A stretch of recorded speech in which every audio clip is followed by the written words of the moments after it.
All right, welcome to photography class. We're going to be talking about Richard Avedon today and his impact on portrait photography in the commercial world and also outside of the commercial world in the art world. So just to start out and get our brains working, we're going to talk a little bit about portraits that you've seen and that you find impactful. So what are some qualities that you think make a portrait impactful when you see it?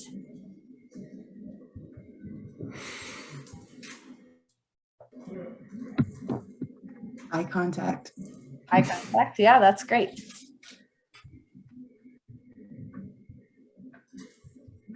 I guess people looking in the same direction.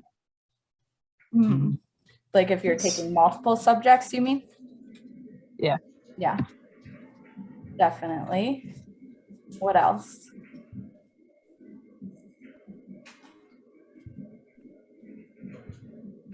There was one recently that I just saw that the people seemed like they were different sizes, even though they were all together. Figure out what was up with it. You know, like I couldn't figure out what was like out of proportion. And it was a family picture.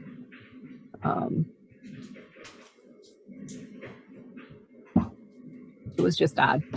That's all I could say. So did it make it more dynamic or just that you couldn't figure out what was going on, so you were drawn to the image? Well, I think it wasn't really drawn to it. I was thinking that people seemed like they didn't match or something, like it wasn't a cohesive picture. Okay. So something to avoid. Anybody else? And along those lines, that picture that Sharon's talking about natural. So a good picture looks natural. Not like your head right now.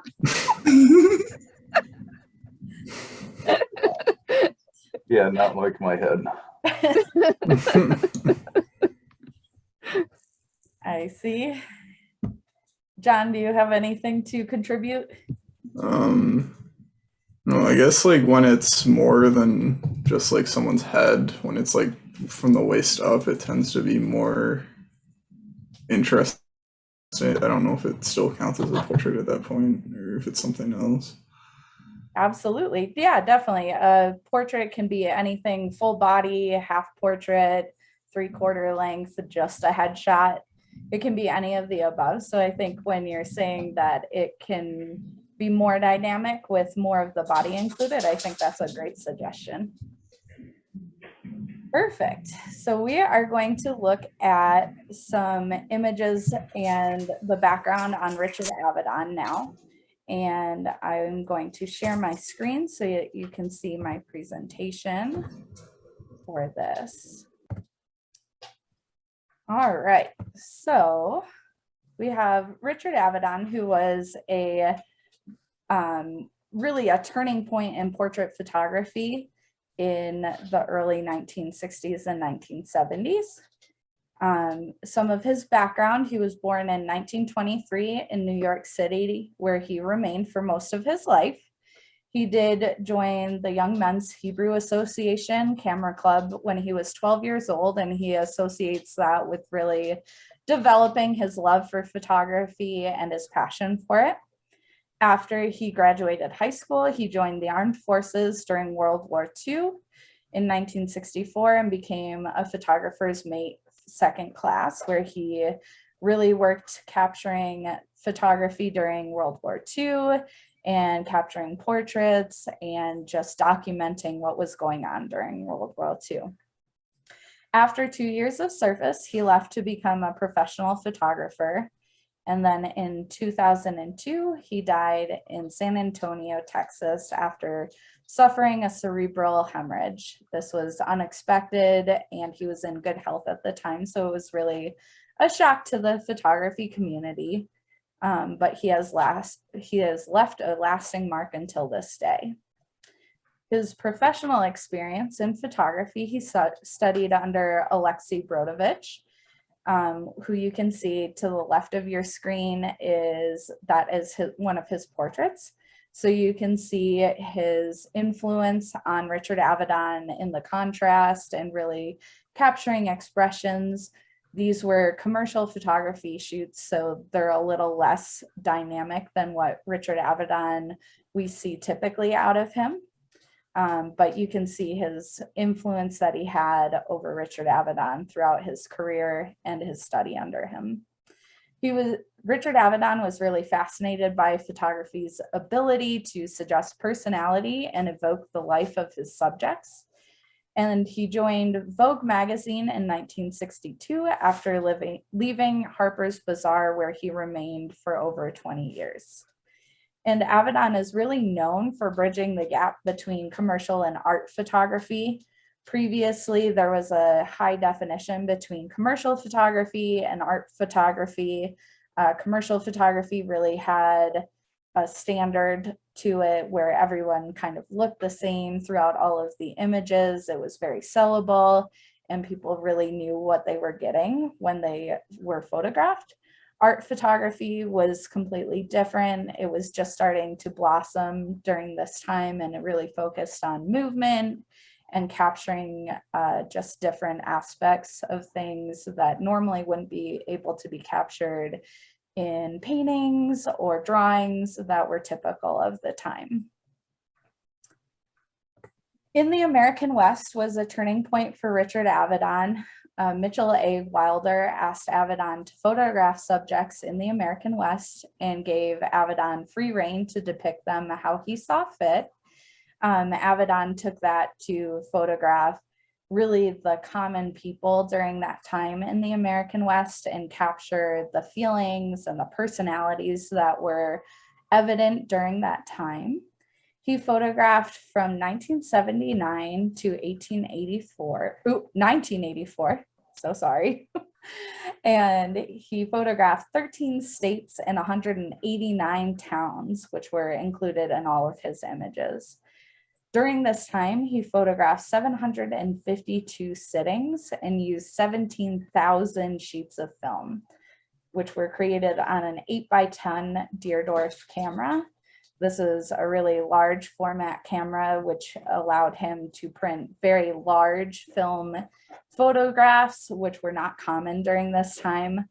Most of his prints were oversized, and he did create 124 oversized prints for the original exhibition in 1985. Most of these prints ranged in size from 20 inches by 16 inches to 56 by 135 inches. Now that's about 5 feet to 12 feet in its size, which is really huge during that time. It's still huge during now. Since then, small groups of these photographs have been displayed, but we haven't seen the full magnitude of that original show since then.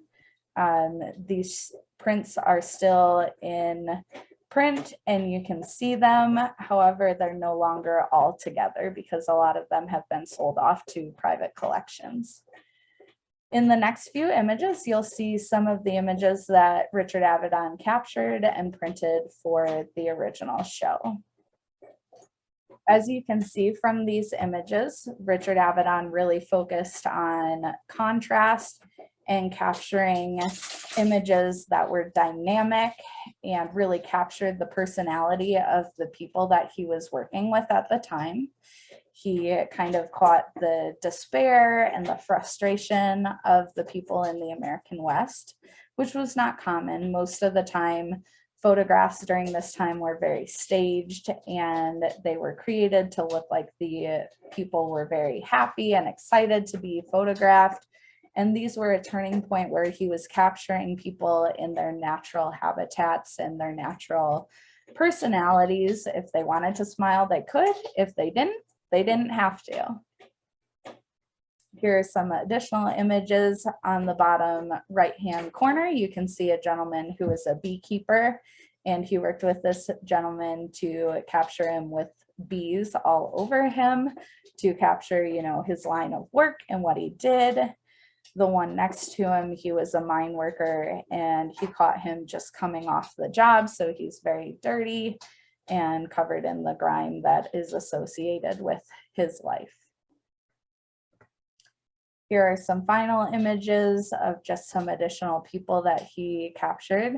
These were migrant workers that he worked with during the time. So they were rather transient and very common to the areas. He worked with them to capture their personalities and also how they looked on an everyday basis. So what we're going to do next is you're going to read an article about the importance of in the American West, and then we'll respond to that article on a worksheet. From there, we're going to create our own portraits of people that we find inspiring in the community, and we will work with those people to capture portraits that really capture their personality. I'm going to walk around and hand out the worksheets now, and then we will read through and capture the essence of our articles.